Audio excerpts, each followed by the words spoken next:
Hi, I'm Senator Lisa Murkowski, and welcome to this edition of the Alaska Report. Now, my guest this month is Kato Haunga, who is fulfilling her dream of bringing the island nation of Tonga its very first library.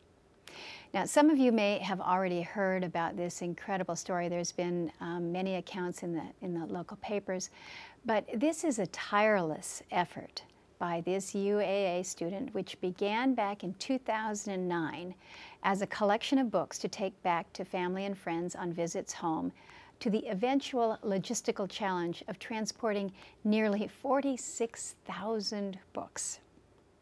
Last fall, I was reading the local paper and I saw a story about Kato and her book project. And I'll tell you, I actually have my very own campaign to get used books from the Library of Congress to Alaska schools and libraries. And so I saw what Kato was doing, and it absolutely sparked my interest. I said, there's got to be a way that we can help out here. Kato Haunga was born in Anchorage. She moved to Tonga with her family at a very young age, but then she returned to attend the University of Alaska Anchorage, quickly found herself collecting books there. And rather than me telling you the story, I'd like to introduce you all to Kato Haunga. Welcome to the Alaska Report, Kato. It's such a beautiful story that you have to tell, and so the opportunity for you to share with Alaskans around the state about what you've done, taking your passion for reading and translating that to your country, to Tonga, so that others can share in the joy. Let's just start with how you even began to think of such a notion that you could build a library. Here you are as a student at UAA in Anchorage, Alaska. How did you get on this mission? Thank you so much, Senator Lisa Murkowski, for this opportunity. I'm honored to be here with you in Washington, D.C. and tell my stories. I grew up in Tonga. I was born in Anchorage, like you mentioned, and books exposed me to the world outside Tonga, to the world beyond the beach. Every time I look at a magazine, I imagine myself, hey, I want to be that businesswoman. I want to fly on that airplane. One day I'll be on that airplane. So books was very valuable to me. Education's always valuable to me and my family. We believe in knowledge is powers. And so growing up in the islands of Tonga, I was in Tongatapu Islands, which is the first main island of Tonga. We have 3 main islands. And my grandmother had never traveled by boat or by plane. But every time I go to school, I noticed that we have about 5 books in elementary school in my classroom. 5 books in your whole classroom? Yes. Oh. So we would read it over and over, or we would sit together in a circle and flip the pages. And people with more money can go buy books from a bookstore, but we didn't have any public library. And I thought, you know, I'm here in this great land of Alaska. After high school, my grandmother told me, Kato, go back to Alaska and pursue higher educations, because you're the future. One day I will die and you will take over and you can support our family. And that's my mission. I came back to Alaska to go to school. I know I faced so much up and downs, not knowing the system, not knowing how. I was scared. How am I going to pay for school? Thank God for financial aids. And so I've been at UAA and working at UAA, starting off with student workers at the Multicultural Center at UAA. And I worked for the vice provost for 1 year. She trained me well, Vera Ellen Jones.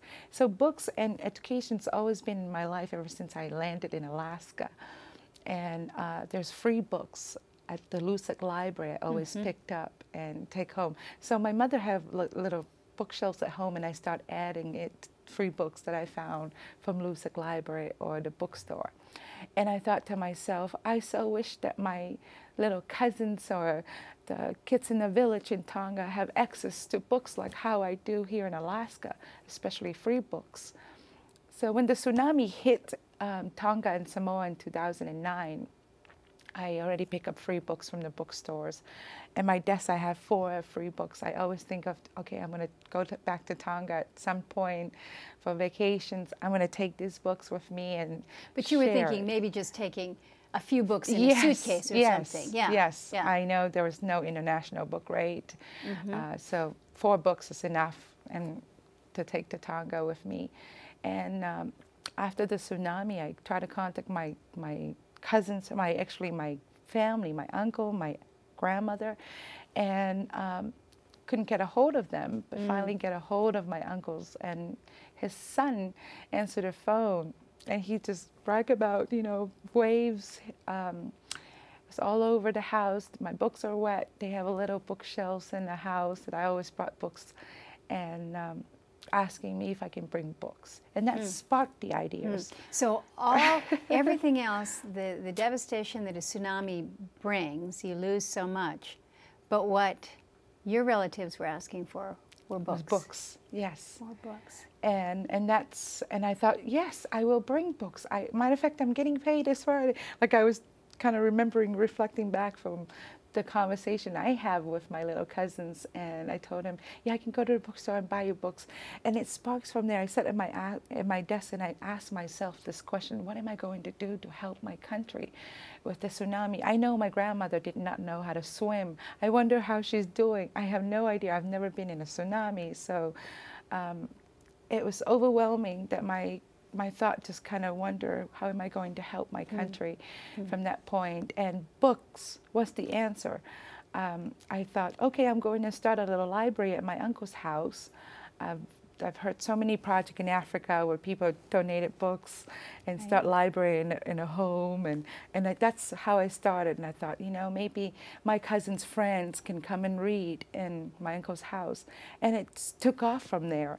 And knowing that there's no public library, I envisioned my grandmother going to, of course she doesn't know how to speak English, but we can travel through books by looking at pictures of Alaska or pictures of the Eiffel Towers and see Paris through books. Yeah. And so that's the idea, and it just took off. Took off. So did you start talking with other people in Anchorage about how you could collect more books to bring to Tonga? I know you mentioned to me earlier that you're a member of the Lions Club. Yes. Did they help you collect books, or I just how did you do that? Yes. So in Anchorage, I am involved, pretty much involved in the community. I represent Tonga in everything I do, in the university and in Anchorage community at large. I'm a board member for Bridge Builder of Anchorage. A wonderful group, by the way. Yes, I admire that group, and the Polynesian Association of Alaska. So I did create a little flyer. I talked to my director, Dr. Stephen Washington, which is Judge Pamela Washington's husband at that time. I told him, you know, I'm going to collect books to send to Tonga. The idea of a library didn't come until later. I just thought about collecting books. If it's okay for me to send to him an email and send to all the UAA friends and co-workers the idea of collecting books for the tsunami. Yeah.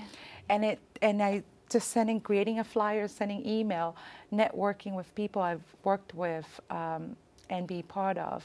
I send email to the Anchorage Community Police Relations Task Force. I'm a member. I know that. So you used all of your contacts. Yes, then. I do. I network. Yeah. I'm also the vice president for Youth and Young Adult Empowering Achievers. We help students and also suicide prevention programs. So I'm also a member of First Tongan to Bletcher sorority, Delta Sigma Theta sorority. So I send out the flyers, even Mautosi's, and people start lining up with boxes of books. I filled up my cubicle at work. My car was filled up. I had books at home, and I thought maybe if I connect with someone who have a space, I can, you know, do a book drive there. ASD, because I work for TRIO programs. I'm sure you're aware. Very well. Yes, at the university, at that time I worked for Upward Bound TRIO programs. We lost our funding, but I'm currently working with Educational Opportunity Center to stay with TRIO. I advocate and I believe in the work we do to help students successfully graduate from high school and go into post-secondary educations. because I was once poor growing up in a third world country, and having a program like TRIO. It makes a huge difference for so many. They do very, very good work at TRIO. So what I did is network, sending out flyers, and I connect. So where'd you put all of this? I mean, at some point in time, you ran out of room in your cubicle, you ran out of room in your car, you ran out of room in your apartment. Yes, I asked Murkowski with the Alaska Pride program. I help him with all his events, and I said, "Hey, Murkowski, I know you're in the Northway Mall. May I share office with you?" And he was so grateful. Okay. He said, "Yes, Kato, I'll support you." He gave me a key to his office. I load up books every day in the back door of Northway Mall, filled that office up with books. Wow. And he said, "Kato, you got to find a place. You know, my kids are doing break dance. Books might fall off their head. You got to find." So I went and approached Ron, the director for Northway Mall at that time, and he gave me the space where Burlington's coat factory is now. So it was a big space. That is big. So I organized the books and categorized, stamped it. I went to Office Max and get a stamp, the property of Northern Lights Library. Northern Lights Library was the name I choose for the library. For the library that you're building in Tonga then? Yes. Northern Lights Library. Yes. What a good connection between the North, where these books are all from, and the opportunity for the people in Tonga. In honor of Alaska, Lisa Murkowski, I wanted to name the library Northern Lights Library. Northern represent Alaska, of course, and lights represent the books I collect from Alaska. And Tonga means south. And so connecting north to south through books was my idea, and helping educate the people of Tonga. So Alaska is impacting the future generation of Tonga, not only the future generation, but the future immigrants to the U.S. Because I grew up in Tonga, I came back to the U.S., I have to start all over again and study the history. And I thought these books will make a difference, will help, will provide an opportunity to the children of Tonga to travel the world, to explore the world through books. Exploration is exactly the world. Books allow you to explore, to dream, to really strive. Yes. So now you started this in 2009. You've got incredible numbers of books stored at the Northway Mall. 46,000 books is what I understand you were able to accumulate.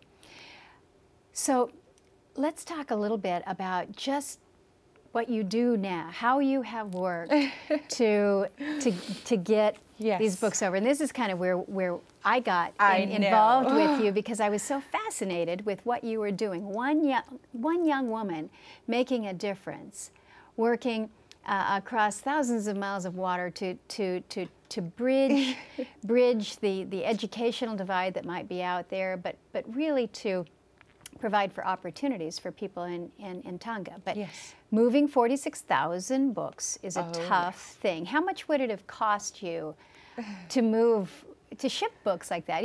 Over 10 grand. And I know when I was collecting my books at Northway Mall for just a while, and the manager at Northway Mall told me, "Kato, you got to move your books because Burlington is leasing the place."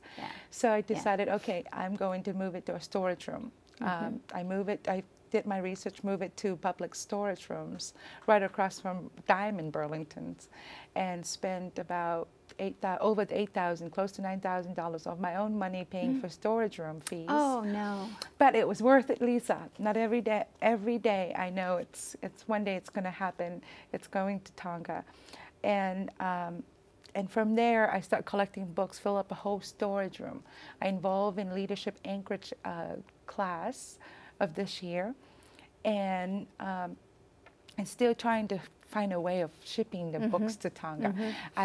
On the other end in Tonga, my uncles and the people representative of Ha'apai Islands form a little committee, and they spread the word in Tonga about the libraries coming, shipping, and so that's the only missing link, is shipping the books to Tonga. We got buildings going on. So it's happening. It's happening on that end. You've got the books on your end. Yes, So let's talk about this piece coming together to move them. Yes. Because you had amazing volunteers there to make that happen. Yes, yes. So Leadership Anchorage class, Ben from Alaska Dispatch wrote an article about myself, and you read the article, and I thank you for your support, Lisa Murkowski, with all my heart and on behalf of the people of Tonga, because when your office contacted me, Isaac contacted me, it was the answer for my prayer. I needed someone to help me ship the books to Tonga, and you step up and help me ship the books. You connected me with the U.S. Navy Project Hand Clasp, who's currently holding the books in San Diego right now. And the U.S. Navy told me, Kato, we got to get the book from Alaska to San Diego. So there was that one more missing link. That's still expensive. But still, yes. But still, the biggest part is knowing that the book is going to go to Tonga. So you connected the dot on that end. And through Leadership Anchorage class, I met the CEO for Presto Alliance Company, Joe Taro came in and do a speaker, and I introduced myself and the projects and what I need. And he said, hey, we can help. The Presto Alliance Company can help ship the books from Alaska to San Diego. And he already made the connection with the U.S. Navy to ship the book from San Diego to Tonga. And that was a joy moment of my life, knowing that this project is going to happen.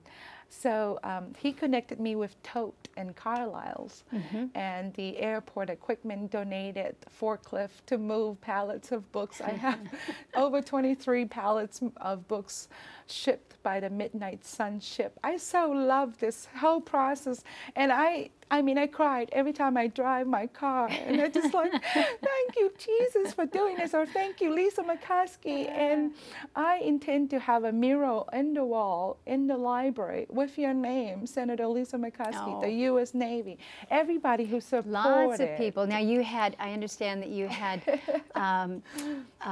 some church groups come together to help you box up the books. We have the Mormon volunteers missionaries all over the place. Yes. Change Point Church, Pastor Adam Leggs created and donated the website for the library.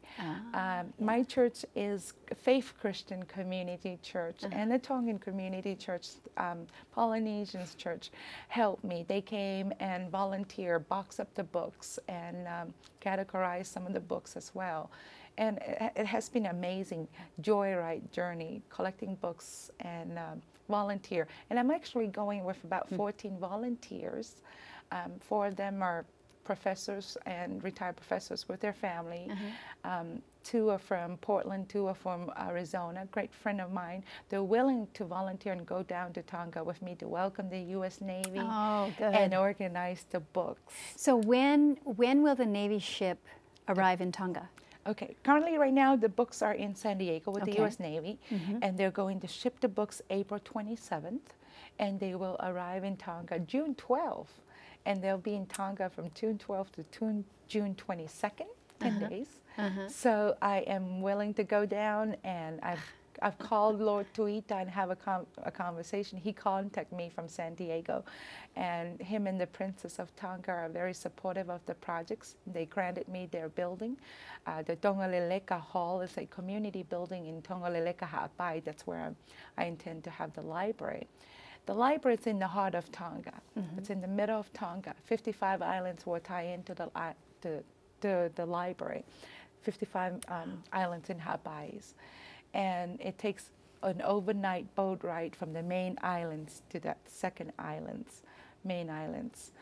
And I'm sure the Department of Education is working on renovating the building in Tonga for the library. But this will be the first public library? Yes, Lisa Murkowski. This will be the first public library in Tonga. What an amazing accomplishment that you have worked to really build out a dream. Yes. But you think about all those people there who will now have access to books at their disposal. Yes. Just a boat ride away. What an amazing opportunity you have created. Yes. When I first enrolled at UAA shaped my life and changed my life. So being in an environment of education, so I remember my first chancellor, Lee Koshers, my first orientation, he spoke about 5 Ds, and those are my motto for life. And those 5 Ds have been with me, and that's what's inspired me to do anything I want to do in life. And I want to share that with you. What are the 5 Ds? Okay, my 5 Ds are decisions. I made a decision to build this library. I dream about it. That's the second D's, dreams, which is so important. And I disciplined myself. That's the third D. To do the work, collect more books, do whatever it takes. Even spend some of your personal money. Yes. That's, I told my mom, I'm not going to pay rent for you. Can I pay my storage room fees? And he said, yeah. She said, yes, that's okay. I know there's still books in my garage right now, which I intend to still take it with me. I still cannot say no to books. I got offered, Judge David and his wife, they're both in an offer, Deborah, donated 2 boxes of their own books that they wrote. And I said, yeah, I'm taking this with me. That would be an extra piece in my luggage. Anyway, those are what inspired me. So you've got decision, dreams, discipline, discover. That's what I did, reach out and make connections in the community, public services. I volunteer. I do community services. And thanks for all the articles that has been written through UAA, Alaska Dispatch, Anchorage Daily News. I was even interviewed by Radio Australia. And so we're all over the South Pacific, even Paris news. I'm so impressed. But because I discover all kind of options to help me ship the books. And now we're making a difference. That's the 5 Ds. We make a difference. And I do want to thank you from the bottom of my heart and the people of Tonga for inviting me to come here and be part of your day. You spend your day with me here and talked about my stories. I really appreciate it. Well, you have so much to offer the people of Alaska in terms of inspiration. We talk often about how one person can make a difference. Yes. But with all that goes on in our world, oftentimes it begins to be too much. It's too complicated. It's going to take too much time. But what you have demonstrated as a young woman who had that dream and has taken all these steps, made these decisions to follow through,